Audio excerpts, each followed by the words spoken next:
Welcome back, troglodytes, to your daily dose of guitar information, the Trogly's Guitar Show. We've got an unboxing day today.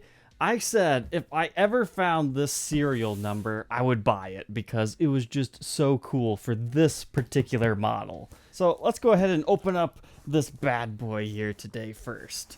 We already reviewed it about a year ago because that's when it came out. There was this big hubbub about the release of this. The values went way over initial asking prices on Gibson's website. The 6,000 ones became worth 12,000 and the 10,000 ones became 25,000 plus.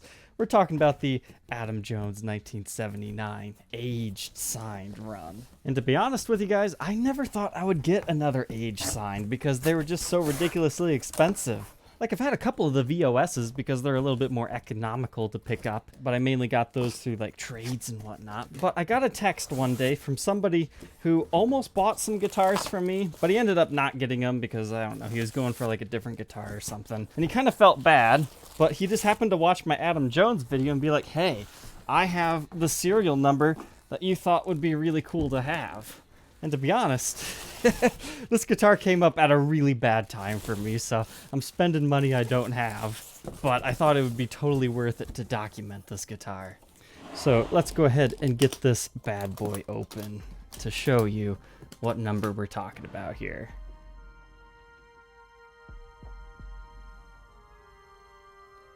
You know, it's been a while since I've seen one of these things, and this one, I would say, got way more heavily aged than the rest. I'll kind of show you what I'm talking about here in a minute. Even though I like this guitar, I'm going to say it, I think this is the worst looking aged one I've seen yet. Because they went so crazy on the back. Like my other ones, they had some of this nicks and dings and whatnot. And you can tell that's factory aging because it almost looks like they just repeated the same pattern over and over and over again here on the back. But my other ones didn't have these nicks and dings right here. And when he sent me these photos, it's like, was that thing played? Did somebody actually like do more damage to it? I don't think so, because then I started to compare it to other ones, and yeah, sure enough, some of them have that heavier aging scheme to them. Like this one's got the big old nicks and dings on the top. I mean, this is on all of them, but this one's definitely a little bit heavier aged. But you know, if that's what you're going for, it is a pretty cool example. Now this one has a little bit of a movement within the neck, like not 100% traditional flame figuring, but there's like a knot in the wood right there. So that's kind of cool. But now for the big reveal, my friends. What number is this guy? Do you see it? This is number 19. And if you don't understand why that's significant, this is a 1979 reissue of a Les Paul Custom Silverburst. And they made 79 of these things. So on the back of the headstock, they have what number you have out of 79. So 1979. I think that's the coolest number in the entire batch. So I had to pick this thing up. Unfortunately, as I said, I bought this off of borrowed money, so I don't think I'm going to keep it. I wish I could, but there's a collection of guitars that I am wanting, and I can almost buy the entire collection with the value of this guitar today. So I am going to put it up for sale, but trust me, I'm not going to sell it cheap because that is just such a cool serial number. Let's go ahead and check out the COA just to make sure it matches. He didn't forge this. Beautiful 1979. I hope you guys enjoyed seeing that. Next up here, we have a sponsor for today's unboxing episode. This is another one by Donner. We've been talking about Donner quite a bit. They're very gracious sponsoring my show so much. You can check them out at donnerdeal.com. But today, it's not a guitar accessory necessarily, like it kind of goes hand in hand, but they fall within different realms. It's not a pedal or anything like that. We've got a comfy pillow. You can use this to sleep well at night. Nah, just kidding. So these are acoustic foam panels. And the one we're looking at today is actually the 50 pack.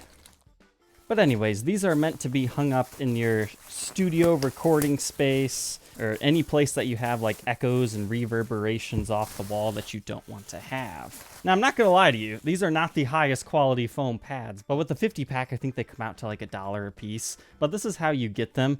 They're really flat and you're like, really? Is this really what I'm supposed to put on my wall? Here, let me show you what happens when you let these things air out for 24 hours. They start to look like this. The instructions here give you two different methods. I tried both of them. So the first one, You just open them up. I laid them all out on the floor, let them naturally over 24 hours get their normal shape back. And that worked pretty well for most of them. Like maybe 5 or 6 out of the batch didn't really come back too well. However, that's when method 2 comes in handy. So you can actually soak these in water, wring them out, and then dry them. You can either use like a hair dryer for a one-on-one. I found actually using a legit dryer, like for your clothes, to be the most effective. So here's what some look like after airing out. Like some of them didn't quite get all the way there, so I might do that whole get it wet, dry it technique. That was a big pain in the butt, but they all came out nicely. Like when you get them out of the dryer, they can be a little bit folded, but they do air out just fine.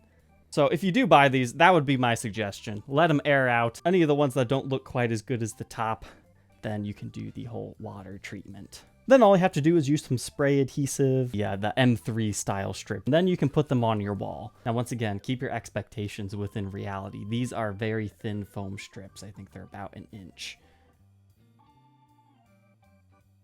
Or, if nothing else, they do kind of make a cool backdrop, like if you're trying to sell guitars. Like, you could hang these on your wall and then put a guitar hanger. Like, that cuts out any type of background look. So it looks like you're in a professional studio taking photos of your guitars and whatnot. See? Look at that. Doesn't that look so professional? So if you're interested in trying some of these on your own, you can check that link in the description. Thank you, Donner, for sponsoring today's episode. Let's get on to some more unboxings. All right, moving on here. We've got 2 more things to discuss today. We will go with this bad boy right here. So kind of a similar story to the last unboxing episode. I do have a personal collection of guitars. I usually document them, then just decide, hey, this thing is too special to sell. This is one that we did about a year ago, I would say. Like, it was a really cool model, but you might have forgotten about this one. And we'll take a look at that guitar here again in a minute. But it came to me with like a Carvin case or something that wasn't Gibson. Now, this isn't an era correct case by any means, but I would rather have a nice Gibson case for that guitar. So I picked this thing up. It's one of the early 90s ones. Still has the case shroud. I think I got it for like $150. Like, that was a really good deal for this case. And that's what I've been waiting for, a nice deal on one of these things for that guitar. And that guitar, it's the Hippo, the absolutely gorgeously beautiful rosewood top, rosewood head veneer NAMM show piece. Like, check out the review and demo if you haven't already. Or let's be real here, even if you have seen it, go watch it again. I did end up getting the pickups back in it correctly. I don't remember if I did that in the review or demo or not. I think I had to take a week off before I worked on this again because it looks like a 335, right? But it's not. It's actually a like 330 styled instrument. It's labeled as a crest, which is a really cool 70s model, except for this one has the long neck configuration on it, so it's way more desirable. So nothing wrong with this case necessarily. I just wanted a Gibson one for it, so let's hope and pray it fits. Oh yeah, that's nice and snug. That is, oh yeah, that's a good fit. Like, I know it seems silly to get excited over a nice tight fit, but this one, like, it fit, but it still moved around like this. Whereas this guy, that's nice and snug, especially for like a case that's almost vintage at this point. And you might have noticed I took this pick guard off because these things will off gas and destroy the guitar. I would ideally like to not even have it in the case, but I'm scared of losing it because that is such a cool pick guard, but it's just not safe to leave on the guitar. And I kind of like it without it, now that I've seen it like that so much. This case kind of seals that off a little bit better too, so I'm happy with that. So if anybody needs the Heritage case for their 335 styled body, I've got it. I'll sell it eventually.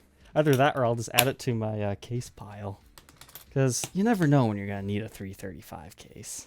All right, I hope you guys are enjoying today's episode. We're just chilling out, unboxing some guitars, getting some cases for personal collection stuff. Today, this last one that we have to document is actually a new Guitar Day purchase. So I had a viewer of the show reach out to me, and he's like, hey, I love these guitars. However, the one I have, there's something wrong with it. And I'm in Canada, and only Guitar Center stocks these right now.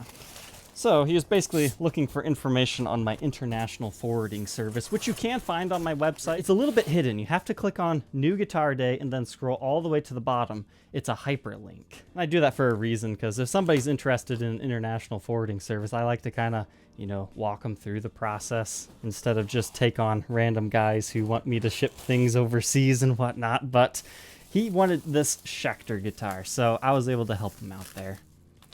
So let's go ahead and see what model it is. C1 Platinum. Well, according to our truss rod cover anyways. Now, he actually didn't say I had to feature this in an unboxing episode or do a review and demo. He just wanted to get it and get it as soon as possible. But I was filming today anyways, so hey, free bonus for him.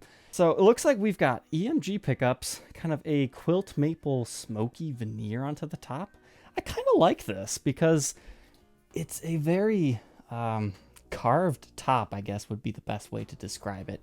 It kind of feels like an over-exaggerated Les Paul in that aspect, but yet it's still on a Stratocaster style body. I mean, that's what they've got going on here, but they've got some like light dips and indentations into the top right there.